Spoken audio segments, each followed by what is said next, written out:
안녕하세요. 저는 얼마 전 무섭고 엄청난 일을 겪게 된 남성입니다. 한때는 청춘 드라마에 있을 법한 소년처럼 평범한 인생을 살던 저였으나 한 사람으로 인해 제 인생은 완전히 공포영화가 되어버렸어요. 왜 하필 저 같은 사람한테 이런 일이 생겼는지 모르겠지만 사람을 잘 믿던 제게 하늘이 교훈을 알려주는 것이라고 생각하고 있어요. 저를 이렇게까지 질리게 만든 것은 다름 아닌 얼마 전 이혼한 저의 아내인데요. 저는 지금부터 공포영화 같은 제 이야기를 여러분들께 들려드리려고 합니다. 저와 아내는 첫 만남부터 청춘 드라마 버금갈 만큼 로맨틱했어요. 제가 갓 대학생이 되던 무렵이었는데 평소 사진 찍는 것을 좋아해서 사진 동아리에 들어갔어요. 저는 사람을 찍는 것보다 풍경 사진을 찍는 것을 즐겼었죠. 하늘도 찍었다가 꽃도 찍었다가 길거리도 찍었다가 여러 가지 각도로 다양한 것을 찍었어요. 고개를 돌렸더니 핑크 뮬리가 이쁘게 폈길래 찍어서 액자로 걸어두면 좋겠다는 생각에 카메라를 들어서 초점을 맞추고 있었어요. 그런데 바람이 일렁이면서 뮬리가 흩날리더니 그 사이로 한 여자가 보이더라고요. 저는 뭔가에 홀린 듯한 느낌을 받았고 카메라를 천천히 내려서 그 여자를 쳐다봤어요. 한동안은 멍하니 계속 그러고 쳐다보게 되더라고요. 그러다 여자가 머리를 흩날리면서 제 쪽을 쳐다봤고 저는 눈이 마주치자마자 뒤돌아버렸어요. 심호흡을 한 번 하고 다시 여자가 있던 쪽을 쳐다봤는데 이미 여자는 사라진 뒤였어요. 전화번호라도 물어볼 걸, 아니 말이라도 한번 걸어볼 걸 싶었죠. 집에 와서도 계속 그 여자가 생각났고 말 걸어보지 못한 걸 후회했어요. 그 동네 사람인지 다른 지역에서 놀러온 사람인지 알 수 없기 때문에 다시는 못 만나게 될 줄 알았어요. 하지만 저희가 하늘에서 맺어준 운명이었던 건지 얼마 지나지 않아서 한 꽃집에서 만나게 된 거예요. 갑자기 인테리어에 관심이 생겨서 방을 조금 꾸미고 사진을 찍어볼까라는 생각이 들었어요. 방을 꾸며봤는데 조금 허전해서 조그만 화분을 하나 놓아볼까 싶은 생각에 꽃집으로 향했어요. 난생 처음 꽃집에 와봐서 뭐가 뭔지 도통 모르겠더라고요. 아무리 제가 꽃을 찍으러 다닌다고 하지만 길거리에 피어난 꽃을 보고 이쁘다면서 카메라로 찍을 줄만 알았지 막상 이름을 아는 꽃이 몇 개 없었어요. 직원한테 도움을 받아보고자 가게를 두리번거렸는데 아무도 없었죠. 뒤쪽에 조그만 쪽문이 있어서 혹시나 하는 마음에 아무도 없냐고 말했고 정말 영화처럼 쪽문에서 그때 뮬리 사이로 보이던 그 여자가 나오는 거예요. 저는 여자를 보는 순간 운명이라고 생각했어요. 그래서 꽃을 추천받고 결제하면서 옆에 있던 조그만 쪽지에 제 번호를 적어서 건네주었죠. 여자는 종이를 받아들고는 양볼이 발그레해지면서 수줍게 웃더라고요. 사실 제 번호를 주면서도 기대는 안 하고 있었는데 꽃집 마감 시간에 그녀에게서 연락이 왔더라고요. 몇 번 이야기 주고받다가 제가 그때 뮬리밭에서 본 적 있다고 이야기를 했어요. 저 사실 얼마 전에 다른 동네에서 수현 씨 본 적 있어요. 수현 씨도 저를 봤을지는 모르겠지만 저는 똑똑히 기억해요. 그때 뮬리밭에 있던 수현 씨를요. 진짜요? 저 며칠 전에 뮬리밭 간 적 있는데 아 설마 혹시 저랑 눈 마주치고 바로 뒤도셨던 그분이세요? 손에 카메라 들고 계시던... 네 맞아요. 기억하시네요? 이거 뭔가 기분이 살짝 이상하네요. 수현 씨가 기억하고 계실 줄은 진짜 상상도 못했거든요. 하늘도 찍고 길거리도 찍고 막 그러시던데 사진 찍는 모습이 멋있었어요.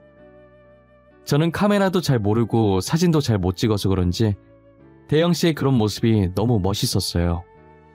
제가 그녀를 봤다고 하자 그녀는 놀라면서 그때 그 사람이 저였냐고 하더라고요. 사실 그녀도 제가 사진 찍고 있는 모습을 봤었다고 하면서요. 집중하는 모습이 멋있어서 번호 물어보고 싶었는데 뮬리밭에서 제가 시선을 피하길래 관심 없는 줄 알고 그냥 지나쳤다고 하더라고요. 어떻게 이런 운명이 있냐며 둘이서 엄청 신기했어요.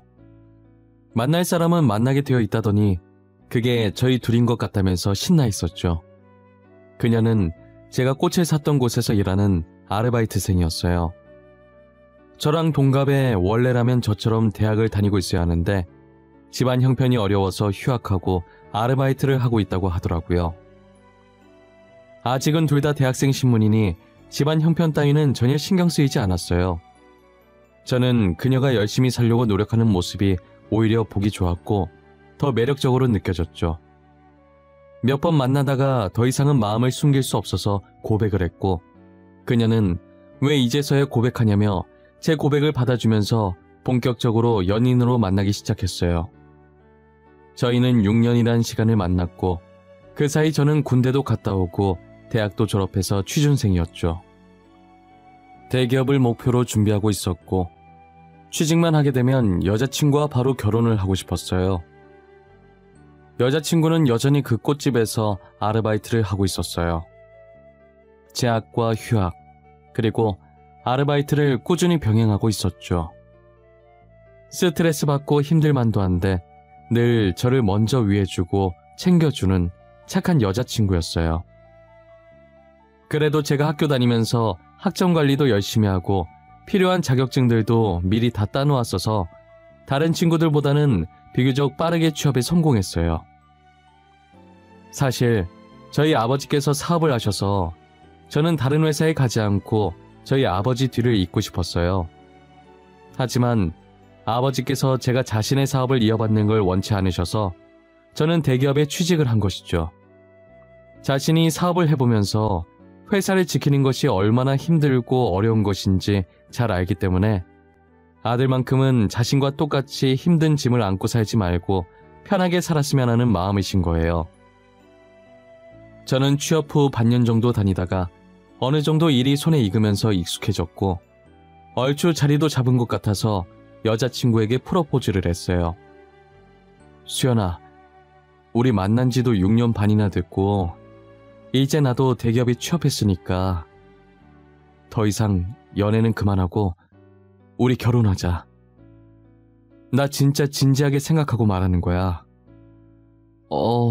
있잖아. 너무 고마워.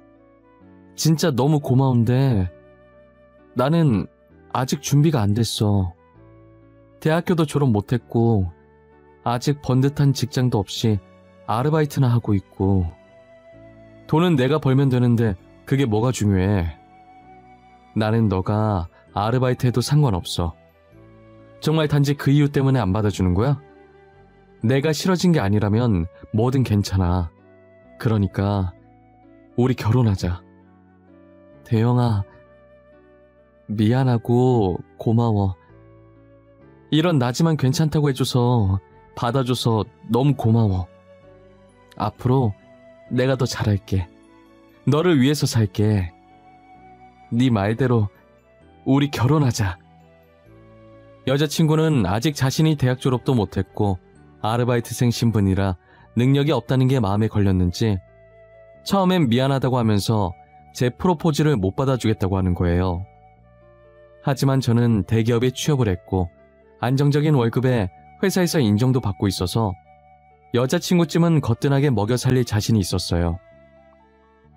저는 여자친구에게 어떤 이유든 괜찮다고 싫어진 게 아니라면 결혼하자고 말했죠. 여자친구는 울면서 이런 자신을 받아줘서 고맙다고 하면서 제 청혼을 받아줬어요. 저희는 결혼을 했고 아내는 여전히 꽃집에서 아르바이트를 했어요. 꽃으로 무언가를 꾸밀 때 제일 행복해 보여서 말리고 싶지 않았어요. 꽃을 만지며 행복해하는 아내를 볼 때면 저까지 행복한 기분이 들었어요. 동갑인지라 서로 티격태격하긴 하지만 여전히 사이가 좋았어요. 아내는 저와 저희 부모님이 말하지 않아도 혼자 시댁에 방문해 애교를 부리곤 했어요. 저희 어머니는 착하면서 넉살도 좋다고 아내를 엄청 좋아했어요. 저희 어머니뿐만 아니라 저희 아버지께서도 아내를 굉장히 아끼셨죠. 가끔 보면 친아들은 저인데 저보다 아내를 더 챙겨서 질투가 날 지경이었어요. 하지만 저희가 결혼한 지 2년도 채 되지 않아 저희 아버지께서는 병으로 저희 곁을 떠나셨어요. 가난 말기로 고통스러워 하시다가 돌아가셔서 당시 아내가 얼마나 울었는지 몰라요. 저는 아파하시는 아버지 때문에 한 번 울고 쓰러질 듯 우는 아내 때문에 한 번 울었어요. 아버지를 떠나 보낼 때까지 어머니도 저도 아내도 힘든 시간을 보내야 했죠. 유품을 정리하는 동안에도 어찌나 눈물이 나던지 물건 하나 집어들고 울고 내려놓고 울고를 반복했어요. 저희 아버지 재산은 유언장에 적힌 대로 전부 저희 어머니에게로 돌아갔어요. 회사는 이미 다른 사람에게 비싼 값에 팔아넘겼고 가지고 계신 땅과 돈 전부 저희 어머니에게 돌아갔죠. 저는 어차피 외아들이라 형제들끼리 재산 다툼할 것도 없었고 그렇다고 재산에 관심이 있는 것도 아니었어요. 그래서 아버지 재산이 전부 어머니한테 돌아갔다고 들었을 때도 아무 생각이 없었어요. 어머니께서 알아서 잘하시겠지 싶은 생각밖에 안 들었어요. 저는 아버지를 마음으로도 잘 보내드리고 다시 예전처럼 생활을 하고 있었어요. 아내는 계속 저를 보고 쭈뼛거리면서 할 말이 있다고 하더라고요. 여보, 내가 할 말이 있는데 혹시 시간 괜찮아? 진짜 잠깐이면 돼. 시간 많이 안 뺏어 먹을게. 당신 너무 바쁘면 나중에 해도 되고. 아니야, 시간 괜찮아. 근데 왜? 무슨 일인데? 심각한 일이야? 당신 표정 엄청 비장해 보여. 다른 게 아니라 이제 아버님도 돌아가시고 어머님 혼자 계시잖아. 아무래도 아버님이랑 살다가 혼자 살게 되면 외로우실 것 같아서 그냥 우리가 모시고 사는 게 어떨까 해서. 나는 우리 엄마니까 결혼 전까지도 같이 살았어서 괜찮은데 당신은 진짜 괜찮겠어? 엄마가 우리랑 살아도 안 불편하겠어? 아무래도 처음엔 불편하겠지. 그런데 혼자 계신 것보단 우리랑 지내는 게 나을 것 같아서. 우리라도 있으면 덜 외로우실 거야. 티는 안 내셔도 지금 얼마나 외로우시겠어. 그래, 당신 뜻이 정 그렇다면 그렇게 해. 난 어떻게 하든 상관없어. 일단은 같이 살아보다가 나중에라도 불편해지면 바로 나한테 말해. 알겠지? 아내는 고맙게도 아버지를 보내고 혼자 남은 어머니를 모시자고 먼저 제안을 하더라고요. 솔직히 요즘 시대에 어느 누가 시어머니를 모시려고 하겠어요. 그것도 자진해서 본인이 먼저 모시자고 하면서까지요. 저는 시어머니를 생각하는 아내의 착한 마음씨에 감동받았어요. 아내의 뜻대로 본가를 정리하고 어머니를 저희 집으로 모셨어요. 처음엔 어머니가 싫다고 하셨지만 아내가 같이 살자고 계속 조르니 두 손 두 발 다 들고 오신 거예요. 어머니는 저희와 살면서 잃었던 웃음도 다시 되찾으시고 아내는 어머니를 친엄마처럼 살뜰히 보살폈어요. 늘 어머니께서 저보고 어디서 이런 며느리를 데리고 왔냐면서 칭찬을 하셨죠. 그렇게 계속 잘 지내주면 좋으련만 몇 개월이 채 지나지 않아서 저희 집은 흔들리기 시작했어요. 어머니께서 계속 알 수 없는 말을 제게 하시는 거예요. 태영아, 나 너무 무서워. 나 나갈래. 여기서 나가게 해줘, 응? 태영아, 어미 좀 살려다오. 나는 죽고 싶지 않다. 나는 아직도 살고 싶어. 엄마 왜 그래요? 저 좀 봐봐요, 네? 제 눈 좀 보라고요. 무슨 일이에요? 도대체 무슨 일이길래 이렇게 몸을 떨고. 나 여기서 꺼내다오. 나 이렇게 죽고 싶지 않아. 수연이가 날 죽이려고 해. 태영아, 나 너무 무서워. 난 나가게 해다오. 다시 우리 집으로 보내다오. 어? 그게 무슨 말이에요? 알아듣게 좀 얘기해요. 수연이가 뭘 어쨌다고요? 도대체 수연이가 엄마를 왜 죽이려고 해요? 악몽이라도 꾼 거예요? 어머니는 계속 알 수 없는 얘기만 하시고 아내가 자신을 죽이려고 한다고 하시더라고요. 악몽이라도 꾸신 건가 싶어서 평소 어머니께서 드시던 수면제를 먹이고 재웠어요. 저희 아버지가 돌아가신 뒤로 잠을 못 주무셔서 병원에서 처방받은 약이었죠. 약을 먹고 곤히 주무시는 어머니의 이마에 맺힌 땀을 수건으로 닦아드렸어요. 저는 단순 악몽으로 생각하고 아내에게 따로 어머니 얘기를 하지 않았어요. 그런데 날이 갈수록 어머니의 증세가 심각해져 가더라고요. 심할 때는 구석에 가서 웅크리고 있길래 다가가 보면 두려움에 온몸을 떨고 계셨어요. 왜 그러냐고 물어도 아내가 자신을 죽이려고 한다고 자기 보고 죽으라고 했다는 말만 반복하셨죠. 저는 아내가 평소 어떤 사람인지 잘 알기에 어머니가 계속 같은 말을 하셔도 믿지 않았어요. 오히려 어머니한테 무슨 문제가 있나 생각이 들었죠. 혹시나 하는 마음에 어머니를 모시고 병원으로 데리고 갔어요. 그리고 각종 검사를 마쳤고 다행히 건강상의 문제는 없었고 다만 치매 초기 진단을 받게 되었죠. 다행인 건 그나마 진행 속도가 느려서 약만 잘 챙겨 먹으면 문제가 없다고 하시더라고요. 아직 어머니 나이면 젊은 편인데 벌써 치매 판정을 받아서 당황스러웠어요. 그리고 그동안 아내가 자신을 죽이라고 했다는 말도 치매 증상 중 하나였나 싶은 생각이 들었죠. 아내가 쉬는 날도 없이 꽃집 알바를 했었는데 사장님이 사정상 꽃집을 팔아버려서 일을 그만뒀다더라고요. 그동안 일 열심히 했으니 이왕 이렇게 된 거 휴가라고 생각하고 조금 쉬라고 했어요. 아내는 간만에 쉰다는 생각에 친구들과 주말 여행 계획을 세우고 있더라고요. 한창 계획을 세우다 어머니 걱정을 하길래 제가 보살피겠다고 안심시켰어요. 이렇게나 어머니를 생각하는 아내인데 확실히 어머니의 헛소리는 치매 증상이었다고 생각했죠. 그렇게 아내는 여행을 떠났고 아내가 여행을 떠남과 동시에 어머니 표정이 편안해지더라고요. 평소랑 다르게 밥도 잘 드시고 저랑 말도 잘하고 확실히 얼굴에 활기가 도셨어요. 그런데 아내가 집으로 돌아온 날부터 다시 불안 증세가 생기시더라고요. 이쯤 되니 아내와 어머니 사이에 무슨 일이 있긴 있었을 거라는 생각이 들었어요. 저는 아내에게 자세하게 말하진 않고 그냥 어머니랑 싸웠냐고 물어봤어요. 아내는 갑자기 그게 무슨 뚱딴지 같은 소리냐며 어머니랑 싸운 적이 없다고 하더라고요. 하지만 아내의 표정은 제 질문에 어이없다기보다 당황스러움으로 가득 차 있었죠.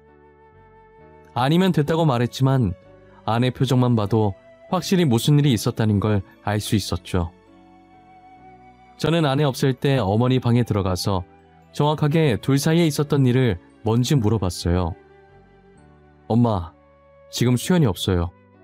도대체 둘이 무슨 일이 있었던 거예요? 저한테 차근차근 말해보세요. 엄마가 말하셔야 제가 도와드릴 수 있어요. 수연이가 나를 죽이려고 했어. 너가 없을 때 이상한 음식을 자꾸 건네. 그리고 자꾸 내 귀에 대고 속삭여. 죽으라고. 죽일 거라고. 그게 진짜예요? 수연이 절대 그럴 애 아닌데. 엄마도 잘 아시잖아요. 수연이가 어떤 앤지.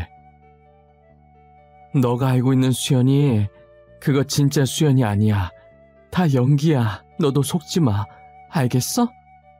이 애미 꼴 나기 전에 너라도 정신 똑바로 차리고 살아야 해.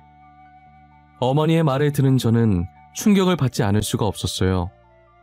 어머니 주장에 의하면 아내는 매일같이 어머니 귀에 죽으라고 저주하듯 속삭이고 정말 말도 안 되는 행동들을 어머니께 한다는 거예요.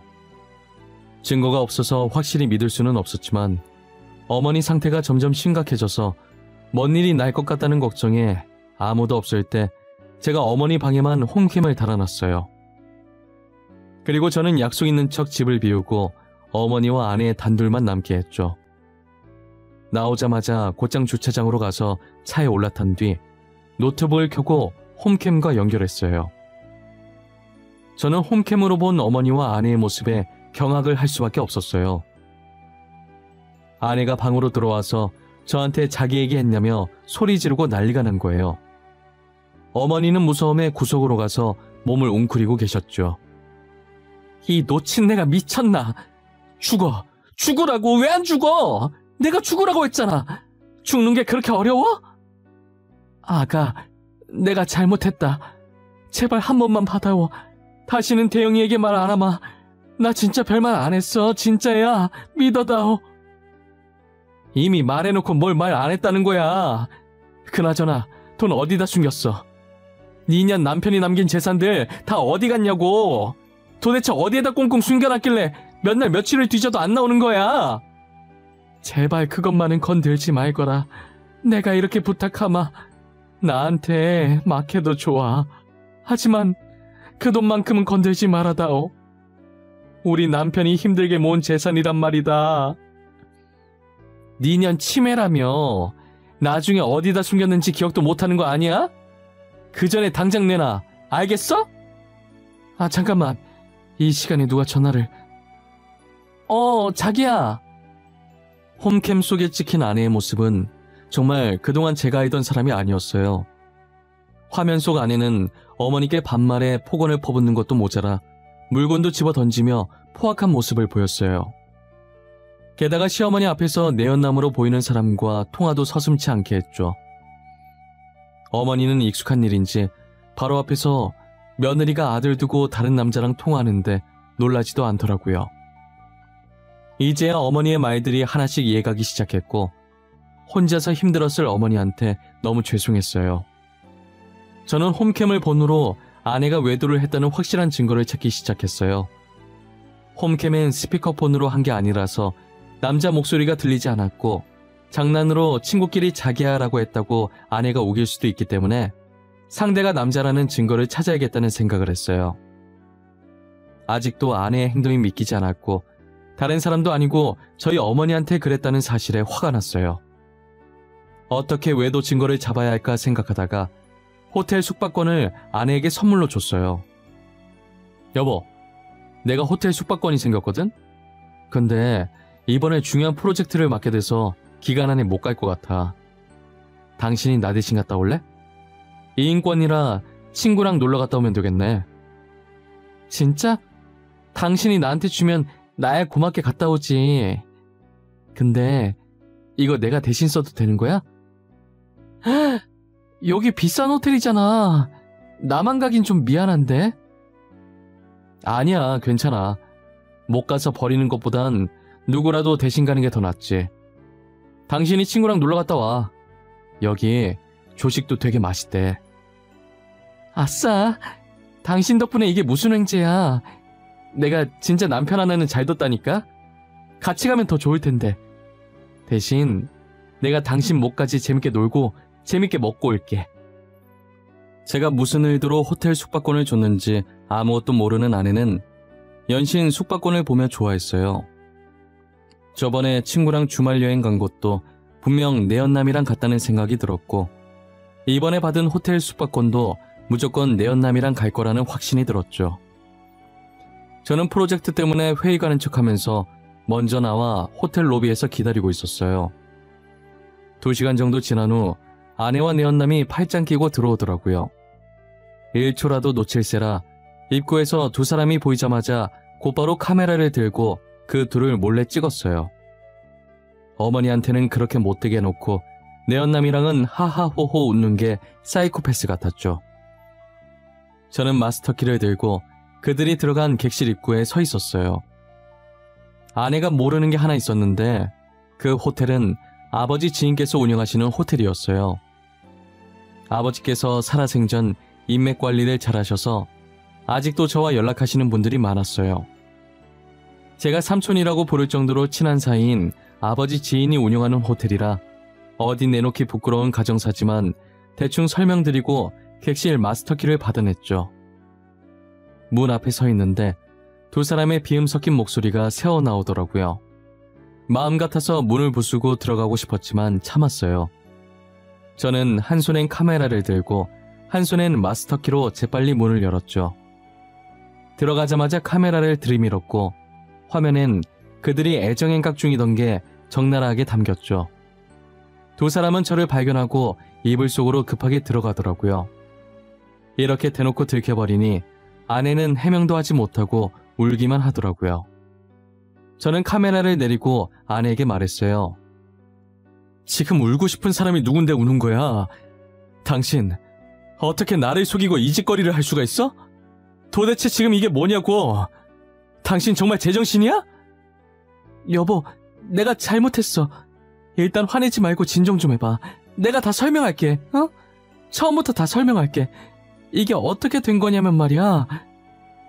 야, 더러운 입 닥쳐. 듣고 싶지 않으니까. 그리고 뭐? 화내지 말고 진정을 해? 네가 내 입장이면 진정할 수 있겠어? 너 혹시 저번 주말에 친구랑 여행 간 것도 저놈이랑 갔냐? 뭐? 너 여행 갔었어? 언제? 설마 너 또 그 남자 만났냐? 도대체 남자가 몇 명이야? 얼마 전에도 그 남자 만나다 나한테 걸리지 않았냐? 그리고 너 결혼 안 했다며? 근데 저 사람한테 여보? 수연아, 너 정말 능력 좋네. 내 연남이 이 남자 하나가 아니었어? 너 도대체 어디까지 갈 생각이야? 이젠 놀랍지도 않다. 더 들을 말도 없네. 짐은 집 밖에 내놓을 테니까 알아서 가져가. 다신 볼 일 없었으면 한다. 저는 카메라를 내려놓기만 했지 녹화는 계속 돌아가고 있었기 때문에 저희 대화는 다 녹음이 되고 있었어요. 내 연남을 통해서 아내에게 남자가 한둘이 아니었다는 사실을 알게 됐는데 착잡하더라고요. 그동안 제가 봐온 아내는 뭐였을까 싶고 한순간도 제게 진심이었던 적이 없었나라는 생각이 들었어요. 연애 시절 6년 반, 결혼 생활 3년 반, 도합 10년이라는 기간을 아내와 함께 해왔는데 한순간에 저의 10년이란 세월을 모두 부정당한 기분이었어요. 저는 집으로 돌아와 미친 사람 마냥 아내의 짐을 싸서 밖으로 던져버렸어요. 거실에 걸린 결혼 사진은 바닥에 던져서 액자를 깨부수고 사진을 꺼내 갈기갈기 찢어버렸죠. 액자 깨지는 소리에 놀라서 나오신 어머니는 저를 보자마자 울면서 안아주시더라고요. 저는 눈물은 안 나왔고 실성한 사람처럼 자꾸 헛웃음이 새어나왔어요. 어머니에게 죄송한 마음과 제 자신이 너무 한심한 그런 복합적인 감정이었죠. 저는 모든 증거들을 가지고 아내에게 걸 수 있는 모든 소송을 다 걸었고 다른 상간남에 대한 증거가 없었기 때문에 호텔에 같이 있던 남자에게만 상간남 소송을 걸었어요. 도대체 아내는 왜 저희한테 상처를 준 건지 이유라도 묻고 싶어서 재판 마지막 날 물어봤어요. 처음엔 저를 진심으로 사랑했지만 점점 익숙해져갔고 나중엔 다른 남자가 끌렸다고 하더라고요. 하지만 번듯한 직장을 가진 사람이 저밖에 없어서 저와 결혼을 했다는 거예요. 그러다 저희 아버지 유품 정리하면서 우연히 유언장을 보게 되었고 꽤나 많은 재산이 전부 어머니께 간 걸 알고 아내가 돈에 눈이 돌아버린 거죠. 그래서 어머니한테 그 돈을 뺏으면 호텔에 같이 있었던 상간남과 도망을 가려고 했다더라고요. 아내 혼자서 아버지 재산으로 아주 드라마 각본을 짜고 있었던 거예요. 이유를 들으니 더 어처구니가 없어졌고 차라리 이유를 듣지 말 걸 그랬다 싶었어요. 그렇게 저는 아내와 이혼을 했고 위자료를 챙겨서 어머니와 함께 회사랑은 조금 멀긴 하지만 예전에 살던 집과 최대한 떨어진 곳에 이사를 했어요. 그리고 어머니는 치매 치료도 하면서 심리 상담을 받으며 전 아내에게 받았던 상처들을 치료하고 있죠. 전 아내와 떨어진 이후로는 어머니께서 많이 밝아지시고 예전 모습으로 돌아가셨어요. 가슴속엔 아직 상처들이 아물진 않았지만 잊어보려고 많이 노력 중이시죠. 어머니께서 저와 전 아내가 결혼한 지 1년쯤 되었을 때 손자가 보고 싶다고 노래를 부르셨었는데 당시에 저희가 아이 생각이 없어서 매번 다음에 했었거든요. 그런데 지금 생각해보니 저희 사이에 아이가 없다는 게 천만다행이었어요.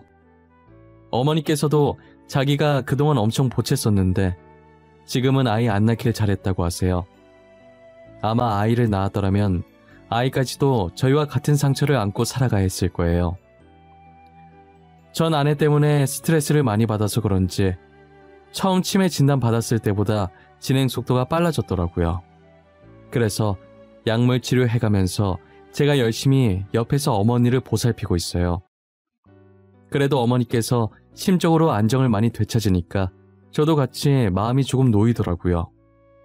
그리고 아버지가 돌아가신 뒤로 달고 다니던 수면제도 지금은 많이 끊으셨어요. 이젠 약 없이 저와 오손도손 대화를 나누다가 잠이 드세요. 저는 항상 어머니 방에 가서 어머니를 재워드리고 하루를 마무리하죠. 오늘도 무사하게 지나가게 해주셔서 감사하다고, 이대로만 계속 지내게 해달라고, 종교는 없지만 무작정 하늘에 대고 빌고 또 빌어요. 하늘은 저희가 가여우셨는지 아직까지는 제 소원을 잘 들어주고 계시더라고요. 이대로만 평안히 하루하루를 마무리했으면 좋겠어요. 제 이야기는 여기까지입니다. 여러분들이 보시기에 제 사연이 답답하신가요? 아니면 약간의 시원함이 공존하셨나요? 저는 시원하기도 하면서 답답하기도 하네요. 여러분들도 저와 같은 마음이셨을까요? 요즘 날이 많이 풀렸는데 아직은 아침 저녁으로 쌀쌀한 편이에요. 이런 날 감기 걸리기 쉬우니 다들 건강 잘 챙기셨으면 좋겠습니다. 지금까지 제 이야기 들어주셔서 감사하고 늘 건강하고 주변 사람들 챙기면서 행복한 하루 보내시길 바랄게요.